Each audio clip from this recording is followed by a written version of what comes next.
roasting and grinding ओकेना उर्द दाल 1 cup okay roast low flame roast ಅಂದರೆ low flame ಅಲ್ಲಿ roast ಮಾಡಿ ಓಕೆ ಹಾಫ್ ಕಪ್ ಓಕೆ ಹಾಕಿ ಅದನ್ನು ಕೂಡ ರೋಸ್ಟ್ ಮಾಡಿ ಲೋ ಫ್ಲೇಮಲ್ಲಿ ಇಟ್ಕೊಳ್ಳಿ do not brown okay brown colour ಬರದೇ ಇರಲಿ ಕೂಲ್ ಕಂಪ್ಲೀಟ್ಲಿ ಸ್ವಲ್ಪ ತಣ್ಣಗಾದ್ಮೇಲೆ ಫೈನ್ ಪೌಡರ್ ಮಾಡ್ಕೊಳ್ಳಿ ಮಿಕ್ಸಿ ಜಾರ್ ಒಳಗೆ ಓಕೆ ನೋಡಿ ಈ ಥರ ಟ್ರಾನ್ಸ್ಪರೆಂಟು ಓಕೆನಾ ಬೇರೆ ಜಾಲರಿ ಒಳಗೆ ಹಾಕ್ಕೊಂಡು ಮೇಲೆ ಒಡಕ್ ಪೌಡರ್ ಎಲ್ಲ ತೆಗೆದು ಕೆಳಗಡೆ ಫೈನ್ ಫ್ಲೋರನ್ನು ಮಾತ್ರ ತಗೊಳ್ಳಿ ನುಣ್ಣಗೆ ಸಾರಣೆಯಲ್ಲಿ ಹಾಕಿ ಫೈನ್ ಟೆಕ್ಸ್ಚರ್ ಓಕೆನಾ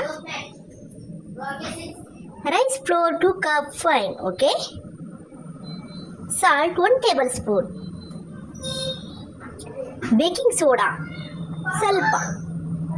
ಕಾಲ್ ಟೇಬಲ್ ಓಕೆ ಸ್ವಲ್ಪ ಅಷ್ಟೇ ಚಿಟಿಕೆ ಹಾಕಿದ್ರೆ ನಡೆಯುತ್ತೆ mix well instant idli mix ready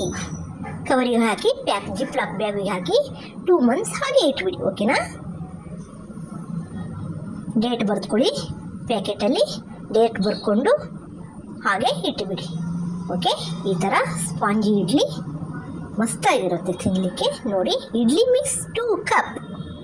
ಒಂದು ಬೌಲಿಗೆ ಹಾಕ್ಕೊಳ್ಳಿ ಕರ್ಡ್ 1 ಕಪ್ ಹಾಕ್ಕೊಳ್ಳಿ ಆಮೇಲೆ ವಾಟರ್ 1 ಕಪ್ ಹಾಕ್ಕೊಳ್ಳಿ ನಂತರ ಚೆನ್ನಾಗಿ ಕಲಸಿ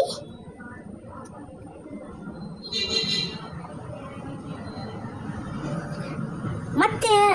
ನೀರು ಬೇಕು ಅನಿಸಿದಾಗ ಮತ್ತೆ ಮಿಕ್ಸ್ ಮಾಡಿ 5 ಮಿನಿಟ್ಸ್ ತನಕ ಮತ್ತೆ ಹಾಗೆ ಚೆನ್ನಾಗಿ ಹದ ಬರೋವರೆಗೂ ಚೆನ್ನಾಗಿ ಮತ್ತೆ ತಿರುವಿ ನೋ ಲಮ್ಸ್ ಓಕೆನಾ ಚೆನ್ನಾಗಿ ಒಂದೊಂದು ಇದು ಇರಬಾರ್ದು ಏನದು ಕಾಳು ಇರಬಾರ್ದು ಚೆನ್ನಾಗಿ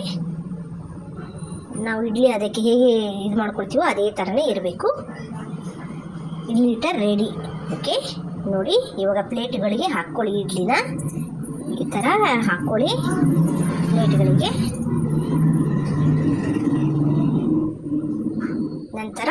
ಸ್ಟೀಮ್ ಮಾಡ್ಕೊಳ್ಳಿ ಪ್ಲೇಸ್ ಇನ್ ಸ್ಟೀಮ್ ಓಕೆನಾ ಸ್ಟೀಮ್ 10 ಮಿನಿಟ್ಸ್ ಓಕೆ ನೋಡಿ ಇವಾಗ ಆಗಿದೆ ಇಡ್ಲಿ ಸ್ಪಾಂಜಿ ಇಡ್ಲಿ